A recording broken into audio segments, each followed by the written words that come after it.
I'm just thinking about evolution and how, certainly when I think about evolution, and some other people, certainly some people I know on YouTube, and I'll try and cite particular individuals, tend not to see evolution as a in its entirety, but tend to focus on particular moments in evolutionary history.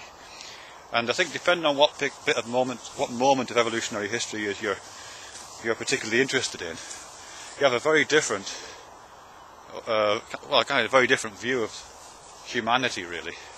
And there's something almost religious about it. I'm not sure if I can get to that, but I'll try. But evolutionary history isn't a single thing, it seems to me. It's a series of stages, not in a kind of punctuated way that Stephen Jay Gould talks about, but more in the way that Dan Dennett talks about it in terms of cranes. That it's not a smooth accumulation, very, very gradual accumulation of different attributes. It's a series of building blocks and an increasing complexity of building blocks. So I don't know how far back I can get with this, but so the very early stage, which might be something like RNA world, I think it's described, when the RNA molecule comes together, that's a relatively stable stage. It's a building block, but that allows for the production of more complex entities, single-celled organisms. Initially, very simple single-celled organisms, but again, that's quite a stable entity. But once you've got that building block, the building block of the single cell, can take part in a kind of further round of complexity, which is the transition from, God, I can't remember if it's eukaryotic to prokaryotic or prokaryotic to eukaryotic. Anyway, that transition from a simple single-celled organism to an organism that is kind of invaded and infiltrated and taken up with another organism. So two organisms start to act together. Still as a single cell, but a much more complex one because it's a fusion of two independent cells. And again, that's a relatively stable building block. But once you've got that in place, then you can start to think about colonies. These single-celled organisms can start coming together and coexisting as colonies. And again, that's a relatively stable building block. But once you've got the idea of the colony, then you can start getting diversification within the colony. So the organisms that occupy the outside of that colony can perhaps develop particular traits, maybe to do with the processing of sunlight, or maybe to do with having a particular hard outside surface. And the organisms which occupy the internal portions of that colony can perhaps develop different traits to do with processing of nutrients or evacuation of toxins, that kind of thing. So you start getting diversification within the colony. So, but that's only possible if you've got the building block of the complex cell.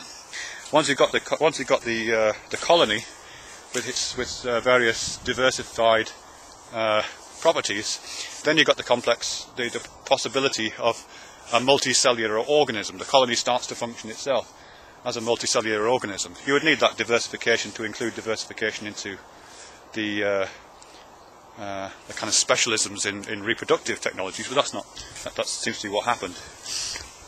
So you start to get multicellular organisms. Again, once you've got that as a basic building block, evolutionary diversification can produce, again, a great range of things. Particularly, it can produce things like motility.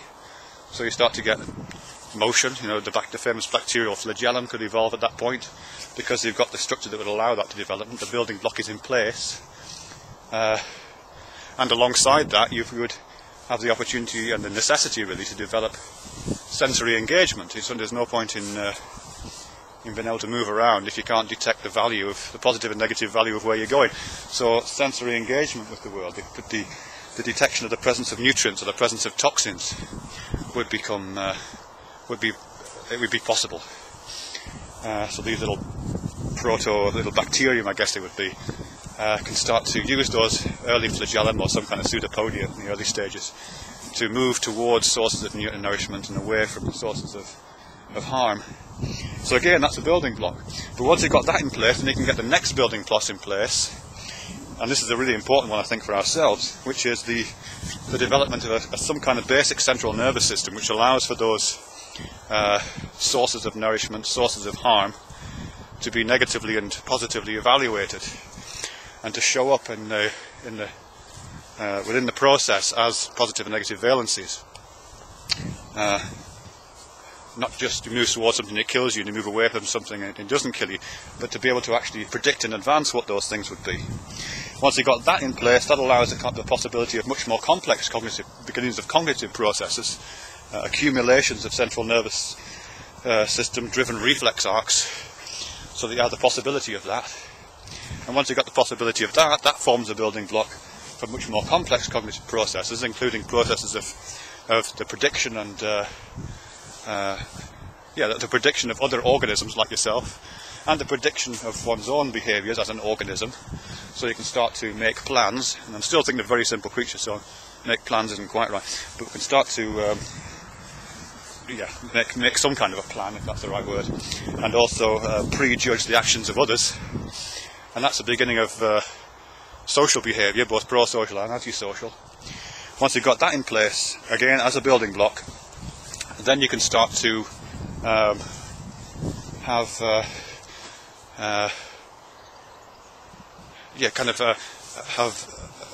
what you might call emotional relationships to those positive and negative valencies. So those positive and negative values of moving towards the beneficial, moving away from the detrimental, start to be experienced as pleasures and pains. And once you've got the possibility of that, again, it's a building block.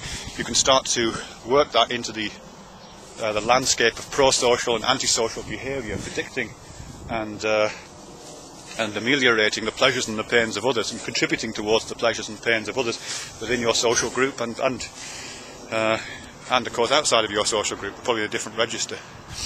And again, that's a building block.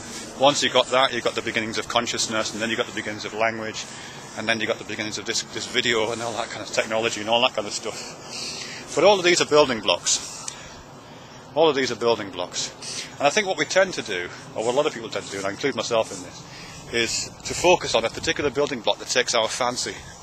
And the one I hear a lot, and Gary DoNotGod Inmendham is very good at this, I have to say, is focusing on that particular moment, probably around the Jurassic, I guess, when